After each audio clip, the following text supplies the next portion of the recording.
obbolaan biyya baanee qilleensarraa kan wal barree. Assalaamu alaykum obbolaan kan mana rabbiitti wal barree. Obbolaa waliif taane diinii rabbii wajjin barree. Kan rabbii wal jaalanne obbolaan keerroo biikarree. Faffagaannus qaamaan diiniif jecha wal mararree. Gaddaa fi gammachuu kan dabaree waliirree. Biyyi ormaa amma dhumaa namaan baatu takkatu nu darbata garree. Har'a kan koo ta'e laalaan kiyyaatu gahe dabareen. Osoo garaan na raafamu biyya galuu taate hireen. Natti mufachuu waa hin oolu yoo arrabaan sin taraaree. Afooftu jedhaa irra na darbaa obbolaan dhiiraa fi shamarree. Rabbiif jecha sin jaaladhaa nagayaa siniin jedha marree. Yaa ustaazii kiyya qaalii isa diin rabbii na obaaftee. Wallaala baaddee sinit dhufee hayaatul imaanitti na simattee. Kafana wallaalaan fidee dhufee qabdee narraa tatarsaaftee. Faayarra caalu ilmi rabbii na uwwiftee. Ana mi'aan duniyaadhaa qaama kan koo keessa guuttee. Boriin kan koo caalaa ta'u hadiisaaf quraanaan natti himtee. Wallaala narraa faccisuuf quraana rabbii na obaaftee. Ana wallaala uffate biyya ormaa kee qubate.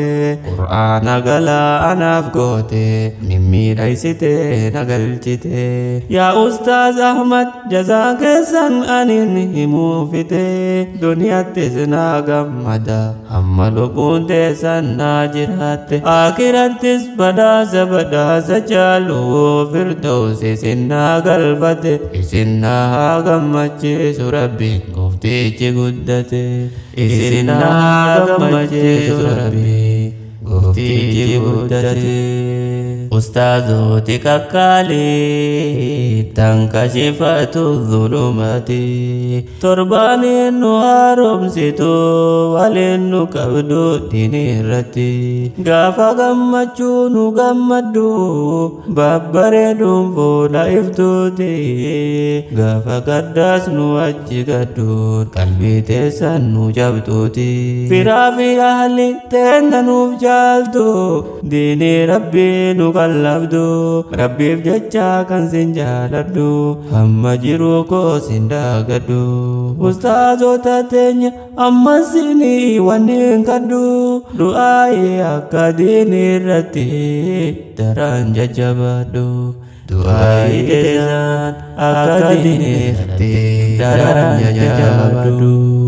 Yaa obboleetti tokkaalee tan amiirummaa nu hooggante. Akka diiniin daddagaagu bakka jirtu aarsaa taate. Hayaatul imaan bira tarte gamtarrattu barbaadamte.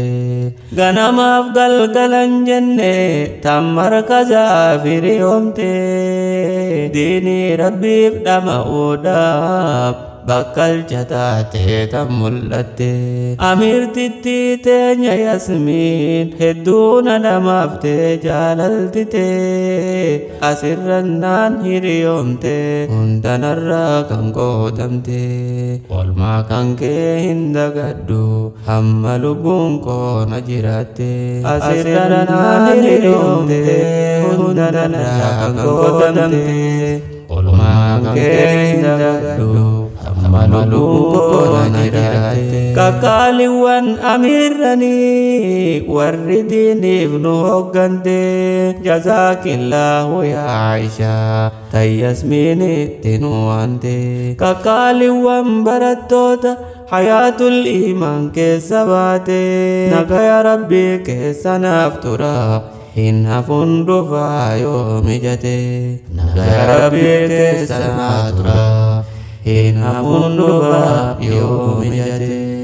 Yaa Faatuma intala diinii rabbii bardu nu waa hillan kee barattoonni dhiiraaf shamartu ustaaziin keenyaas kan ati diinirraa bartu deemsa keetiin hunda keenya seente rifaatu bohaarsituu teenya ati markaza keessaan baatu yaa qabsooftuu diinii tan markaza teettu khayriin diiniif taate Faatuma haasawaa waa hin dhumtu anaaf jedhee rabbiin sirraa jaalatu si jaalanna yoomuu si kabajna nu waa hillan kee hundumtu karaa nagaya kan gufuun qabne siifaa taatu imaltuun gammachuu bo'aa firaa fi aalii siyaasimatu gammachuu bo'aa firaa fi aalii siyaasimatu.